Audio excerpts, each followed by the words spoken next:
Conversations across time, conversations across time, conversations across time, conversations across time, conversations across time, conversations across time, conversations across time, conversations across time, conversations across time, conversations across time, conversations across time. Good evening. Welcome to another episode of Conversations Across Time. Tonight we are going to be discussing remedies for how we deal with Mr. Trump. The 25th Amendment will be explained to us, and after we talk about the 25th Amendment, we are going to be talking about impeachment and anything else that may provide a remedy for what the dire straits that this country is in. Tonight, joining me again are Rabbi Stephen Wise.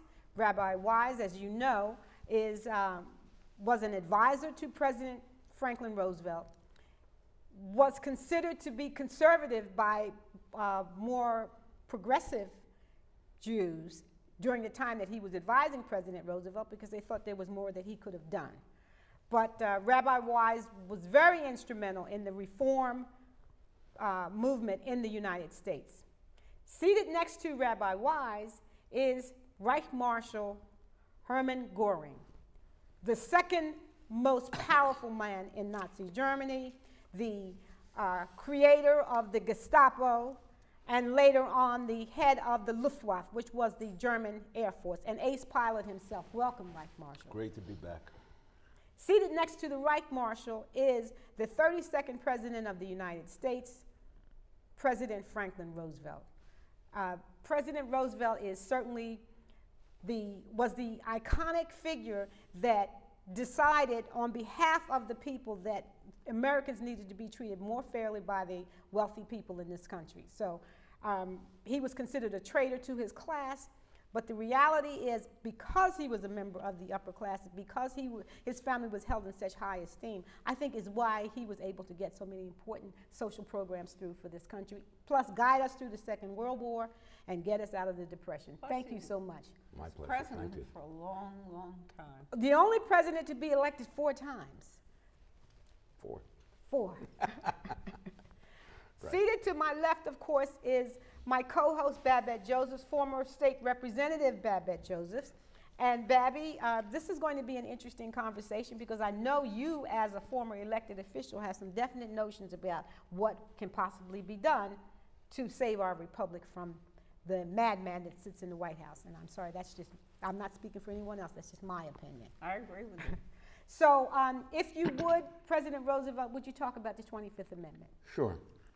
The 25th Amendment to the Constitution was adopted as a consequence of the ambiguity of the succession clause in the original Constitution, which was Article 2, Section 1, Clause 6. And let me read that first, and then I'll explain what the ambiguity was and what was the remedy for it. It reads in part, in case of the removal of the president from office or of his death, resignation, or inability to discharge the powers and duties of the said office, the same shall devolve on the vice president. Now, what's ambiguous in that is who is the vice president?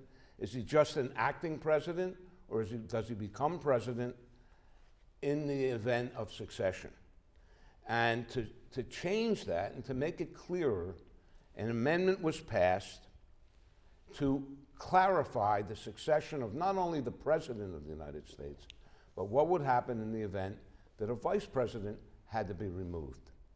And what they did was establish the 25th Amendment, which was unambiguous. And what it did was establish clearly what the succession would be in the event that a president could no longer be president, for whatever reason. What it established was that the vice president would then not just accept the duties and power of the office, but would actually become the president. And what would happen if a vice president, for one reason or another, had to step down? And there could be a lot of reasons, like in the case of Agnew, for instance, he was convicted of a crime and he had to step down. Well, what it established was the president had the right to select someone to become vice president. And that person would have to be approved by the Senate. Now, the 25th Amendment is important today because a lot of people think that the 25th Amendment might be a remedy to get rid of a president who doesn't appear to have the ability to handle the duties of the office. And this has been made clear in that op-ed, anonymous letter in the New York Times, and furthermore by Robert Woodward's book about the chaos in the presidential office, and the books that just watching him. And watching him and listening to the myriad of lies that come out of the office and how he handles himself generally. This has become a real issue, and there's been some discussion, apparently, about instituting the 25th Amendment and how that would work. If you wanted to get rid of a president in this instance, what would have to happen is this. The vice president, along with a majority of the secretaries or cabinet secretaries, and this was all enumerated in legislation to support the 25th Amendment, would have to submit to the Congress the fact that they wanted the president removed. And then there would be a vote of both houses, and 2/3 of each house would have to vote in support of that for the president to be removed. And in the event the president would be removed, then the vice president would become president. And that vice president who becomes president would have the right to name a vice president. That's how that would happen. Now, how practical is that? I don't know. I don't think that it would be very practical. I think it's very difficult, first of all, to get the support of all the various secretaries who were appointed by the president, by the way, and that owe their allegiance to him. I think that would be very difficult. It would have to be an extraordinary circumstance where the president was truly crazy, certifiably insane, or had Alzheimer's, or some debilitating sickness, or something that would make it virtually impossible for him to serve. And I don't think, as bad as the situation is now, I don't think it reaches that level that the 25th Amendment could be used to take care of this situation. Probably more practically, and even it would be very difficult as well, would be impeachment. And we can talk about that as well. Impeachment, of course, a president and any federal officer can be impeached for what are called high crimes and misdemeanors. There have been, in my lifetime, well, in our lifetime, I guess all of our lifetimes, there have been 2 impeachment proceedings of presidents. First impeachment proceeding was Richard Nixon during his, and of course he resigned before his impeachment trial. And then in the late 90s, President Clinton was impeached, and it went to trial in the Senate, where 2/3 of the vote, a majority of the vote is necessary in Congress to impeach, which is just a charge. It's like an indictment. But the actual removal would require a 2/3 vote in the Senate. And it went to a hearing in the Senate, and they didn't meet the 2/3 standard, and he was not impeached. So that's a possibility. If the Mueller investigation comes up with crimes and that are clearly shown, it would be something that they could bring forth to the House of Representatives, and the House of Representatives, with a majority vote, could vote to impeach, and then it would go to the Senate, and if 2/3 of the Senate, again, if the Senate doesn't have control of 2/3 of one party, it's very difficult to do. Seems to me, see if I'm right, with the House impeached with Clinton, but the Senate failed to convict. Correct. So that's how difficult there were it is. There were 2 different procedures, though. One is impeach. Well, if you want to draw an analogy to like criminal law, let's say, somebody can be indicted before a grand jury, found innocent. but then that indictment has to go before a jury. Right. And there are rules for a jury. It has to be unanimous. So impeachment doesn't remove you. No, It's the a impeachment is conviction. just the charge. The Conviction. removal is The same thing basis. happened to your Andrew Johnson. Yes. And He Andrew was Johnson, right. impeached, and the Senate failed to Right. convict him by 1 vote. Right. But And may I I- want to, I- And by the way, there have been federal judges that have been impeached and have been convicted, by the but way. we've never Yes. had, the only thing that, I just want to throw this out, what we're hoping for, and these gentlemen that's visiting us from another time period, what we are hoping for is that if Kavanaugh is confirmed, that he will be impeached. That's the Supreme Court, Yes. the candidate for the Supreme Court. I'm sorry, Rabbi Wise. Yes, I you wanted must to say something. that the issue is whether the political establishment has the will, the courage, the guts to go ahead and impeach the president or implement the 25th Amendment. I mean, it is in my mind that our political leaders, Congress, Cabinet, Supreme Court, don't really acts as if it's business as usual. I mean that as the usual typical procedures of government are still going on, and they don't really fully understand the significance. Rabbi Wise, are you, first of all, let us be clear Yes. that what is going on now is that this Congress is simply not doing the job of Congress. That is true. The checks and balances that were put in place by our founding fathers to assure that we never had a king, which is what this president seems to think he is, that we never had a king, was that there was a legislative branch, and their job was to keep a check on the presidency, and the judicial branch was to keep a check on everyone. That just is not happening. And the president picks the judiciary, so there's a check there too. Yes, so that there's no way there can be a check, because at this, as we sit here tonight, it seems very clear that Brett Kavanaugh is going to be confirmed as the next secretary, as the next Supreme Court justice. And he is already written, there's already evidence, and lots of his writings, even though they tried to keep it from the public, lots of his writings talk about that a sitting president should not be indicted. And by the way, he was on the Ken Starr Commission when there was an impeachment of Bill Clinton. So with all of these things in mind, let me ask you, President Roosevelt, when you look at this today and you see what is going on, you were accused of usurping a lot of authority as the president, but you were doing that for the reason of there was a depression going on. There was a depression, first of all, and then secondly, there was a world war. And then there was Some World War people II. thought So they there were excuses. exigent circumstances that I felt were necessary Yes. to get the policies that I thought were necessary to be put in place. But there were radical rightists in your Yes. country that wanted to impeach you, if Absolutely. I remember correctly. Listen, There were it's people on it's the left always a wanted threat. to There's always a threat of that. I mean, and let's look at it practically. I mean, what really are the practical circumstances that would allow an impeachment? Now, I say this. I say that if in the next year, let's say, in the next 6 months after this election, if Robert Mueller comes forth with a report that clearly establishes that the President of the United States had committed a serious crime like obstruction of justice, and it seems clear that he would have if he puts that forward, or was engaged in a conspiracy with the Russians to affect the election, or he had violated the Emoluments Clause, or he had a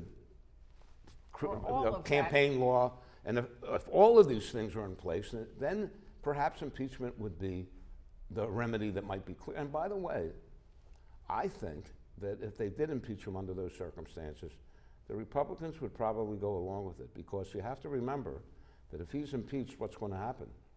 Well, the thing that's going to happen is that Pence is going to become the president of the You United mean States. removed. And if you think the Democrats are going to be any better off with Pence as the president, you're absolutely wrong. So when you say- I let don't me think the say what country's I gonna would be do good. Agree if I wholeheartedly. were in control of this situation, which of course no one person is. But if I had a forecast, what I thought would be the best way to handle this would be to get everybody out there to vote this time, and to turn, if you can possibly turn both houses of Congress over to the Democrats. That'll put a clear check like Okay. a real check and balance Like we were talking on the about president. earlier. And then we'll have to persevere for a couple of years. And we know that there are people in the administration, we know because of the writings, the op-ed, and Op-ed. that are going to hopefully prevent any kind of serious, Crises? Trumpian, Maybe, display or if whatever. they So can. something really serious, not just Maybe. not just bad tweets, something really serious.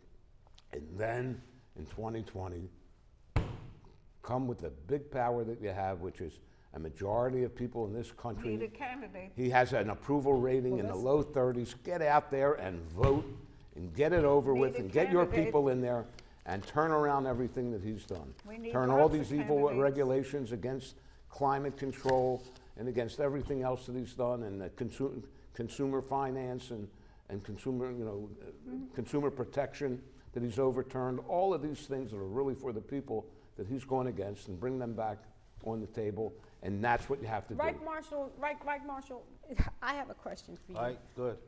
Because it was clear to you, you said this on an earlier, I think last week you said, that Hitler was not in his right mind. It was clear. That's putting it mildly, And, but at the same time, at what point did you know that? And I believe you said 1934. I knew it when I met him for the second time.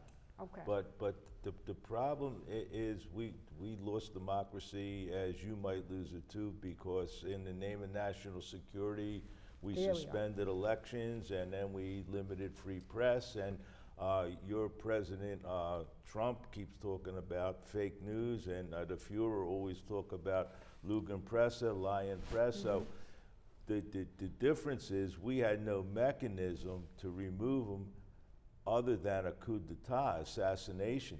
And when it really got bad, and of course when the war turned against us, we tried to assassinate him. Only by a quirk of fate did he survive the assassination. However, sitting here listening to President Roosevelt and the distinguished rabbi, I question your love of democracy. He is still the duly elected president of your country. Now, I could see impeachment because that's a procedure if he commits high crimes and misdemeanor, and you can prove it to 2/3 of the Senate. But this 25th Amendment that the president was talking about seems like a coup in and of itself. Who determines if he's mentally unfit? Who determines if he's, and if the cabinet, they may be unfit themselves to even judge. They're not psychiatrists or psychologists. So the democratic process, as I see, and I'm not I think, where the whole process is that democracy sucks. But the bottom line is, the impeachment, if you can prove that this man has committed crimes, that's in your Constitution, it should be utilized. But the 25th Amendment, to me, is not democratic. It's a coup. And it doesn't seem to be a remedy, but interestingly enough, when we think about the 25th Amendment, we think in terms of, well, there's going to be, we're making a decision that all of the cabinet members themselves are not as, Of course. Mainly, I thought, at least in my view of it, the 25th Amendment was when the president was totally non-compos mentis, that he was totally out of it. In fact, I think I read recently about your President Reagan, that when Howard Baker became his chief of staff, and there were rumors flying around that he was senile, that they were going to invoke the 25th Amendment, but Baker and he had his staff go with him, and they said, oh, he's okay. But who judges if he's senile? who makes that decision? Right, he may have been well that day, and the next day he's pushing a nuclear button to destroy the world. Right, So, or he might be very sane to one person and to another person. right, so not. Luckily, Nancy Reagan was answering all the questions for him. So And The- she was getting but some good advice from her astrologer, was she and not? she was. Oh, what? again, About saying the I'm not, astrologer. I don't believe in democracy, but I think the And the remedy. 25th Amendment, he's right, the 25th Amendment. I is think very the different. Not the remedy remedy. is if he committed crimes and it can be proven and the Congress, then he should be indicted and convicted. But to me, the 25th Amendment is a coup d'etat. Yeah. But I must point out that we can't count on the staff or the people around the president. Like we have pointed out with Mr. Reagan, the people, we're supposed to be counting on the people around the president to keep him in check. And as for a coup, we can't count on that. As for a coup, it is we, the people, who must stage that coup. We cannot count on the And military. what's the coup called? Voting. Voting. Voting. Voting, yes. Yes, and with the right to vote, I must point out, comes the responsibility to vote and to pay attention to what is going on in the country, what is going on in the government, so that people vote intelligently in their interests. Voting is a right and a responsibility that must be exercised. And a privilege. Yes, it is. And by the way, this election coming up, and we said this before, I know you said this before, but this election, even though it's a midterm election, is extraordinarily important because Especially it's going because it's a because there midterm. is no check on this president in this Congress, because they're going along with him as long as he signs whatever they want him to sign. Yes. They'll go along with him. So we have to, when I say we, I'm talking about collectively, we people, to make sure that there's a check on this president, have to vote this time and vote against the party that's in power we should now, to vote make sure there's a check we on this should president. vote for American ideals, American without saying. fairness, Goes without saying. American acceptance Or of, exceptionalism, which was always a Republican ideal. yes, American exceptionalism. we Can are you imagine what the exceptional. rest of the world thinks of us today? They certainly don't think of us as exceptional. And the other thing is that economically, we're exceptional. going to fall back into second place Yes, we are. economically.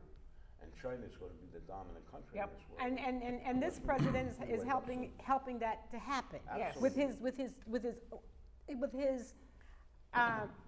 lack of knowledge of trade policies and tariffs. I don't know what he thinks. He has no idea about economics at all. Well, wait a minute. There was Neither did the Fuhrer.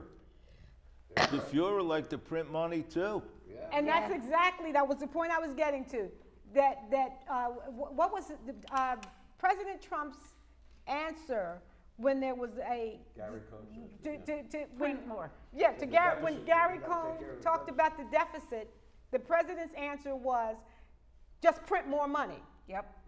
with no understanding of, Money is not worth anything unless it's attached But to the credibility of the country that well, I That hope, is I hope that Floyd, inflation. Floyd Joseph and Floyd Crawford and President Roosevelt and the distinguished rabbi are all right. But one of the things that I saw happen in the fatherland was that when people started to improve their economic situation and they got jobs and They things didn't looked care. better economically and there was bratwurst on the table, that they overlooked the Fuhrer's craziness, and they overlooked many of the things that we were doing in the name of their own security and their own economic well-being. And that's what I'm afraid, and I sit here warning the American people, do not be complacent by more meat on your plate to what's going on in your White House. Yeah, talking about economics, I mean, the average person certainly hasn't seen any tremendous raise in their economic situation. Certainly the 1%, the people that own stocks in the stock market, the CEOs, everybody's doing great in that genre. But as far as the average person on the street, they haven't seen anything. This tax cut that went into effect was for the benefit of large corporations who didn't even need it. But your people, And it's only going to, what it's going to do, it's going to foster more inflation down the road. And when it fosters more inflation, it's going to take more money out of the pockets of the average person. So they can't run on that. And that's not what's going to feed this next election. They can't even talk about the economic situation because the people that supported him were those very, very average people that were looking for more jobs to be created. We're already at full employment. And we were at full employment when Obama left office. We were at full employment. We're still at full employment. that will be the test in your election. I agree. If the people see that and they don't let their economic thoughts influence the vote against the craziness that's going on in your White House. But most of the people watch the Fox News network that you have, And they say talk everything is about great. the Everything is great great. economic and the GDP Yeah, but most grew people more. don't watch that. Well, Most people they're don't watch His brainwashed. people- his people watch it. They're brainwashed by that, and this will be a test whether they see the nuttiness and they vote against the nuttiness, or they're willing to tolerate There's it. a Here's the thing. hardcore people whose minds will never be changed. His core And That we is people are true. going to have to vote. keep that down to its irreducible Assume that his core medium. people are going to vote. Wait a minute, I wanted to your point, But they President. can't win if the Democrats come out the way they But can. that's what I Regular was- people come Wait a minute, out. I want to say this. To your point, President Roosevelt, his hardcore people are going to come out. Yeah. They're They may or may motivated. not. That But is even true. if they That do. is But true. if they- But we but- shouldn't let them intimidate No, us. we're not going to be intimidated, but what I'm saying is the message that we want to make sure we get across Is is that the we- fact that let all his hardcore people vote. What we have to do is we have to vote, and independents have to vote. It's enough to sit around and bemoan what And it is that he's Greens doing. and others all and these other people everybody. have to vote. Those kids in Michigan that didn't vote the top of the ticket because they didn't like Hillary, you have to vote.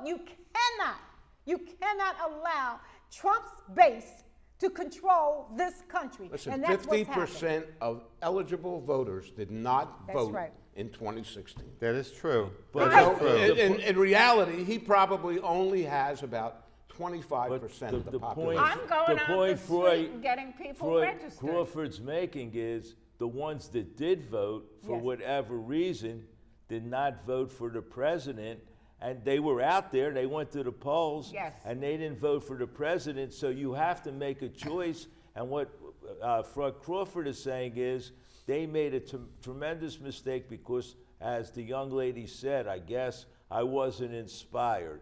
And voting shouldn't be inspired. It should be for the country, for your own self-interest. I don't have to be inspired by the person. And unfortunately, that's how you people vote. And in fact, that's how the Fuhrer, because the one thing you Fuhrer could say about the inspired people. Fuhrer, he was inspirational. Yes. He was inspirational. And if you wait to be inspired to vote, we are all up Schitt's Creek. I'm sorry. This has been Conversations Across Time. Thank you, Rabbi.